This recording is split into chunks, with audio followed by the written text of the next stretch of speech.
Hey everyone, today I'm going to show you how to make a super simple automatic nether portal that you can toggle on and off. All the materials will be listed in the description below. You can make this nether portal as big as you want as well, but I'll be sticking to the traditional 4x5 nether portal. To get started, just build your nether portal, like so. Place in 2 dispensers.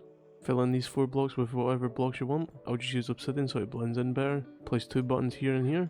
And on the front you might want to place some blocks so it stops the water flowing out. On bedrock, I'm pretty sure you can use buttons, but on Java, you can use whatever you want. I'll be using slabs. That's just to stop the water from flowing out. Come around the back and place a dropper facing outwards. Piece of redstone dust on top of the dropper. An observer looking into the dropper with a block behind it. Another block here and another piece of redstone dust. This is just so when you press the button, the redstone triggers the dropper, which triggers the observer twice, causing the water to dispense and to be recollected. Then on the right button, all you have to do is place a block and a piece of redstone. It's as simple as that. Just placing your flint and steel into the right one and your bucket of water into the left one. Press the right button to light the nether portal and the left button to destroy the nether portal. If you found the video helpful, don't forget to like, comment, subscribe. It would really help the channel a lot. See you in the next one. Thanks for watching.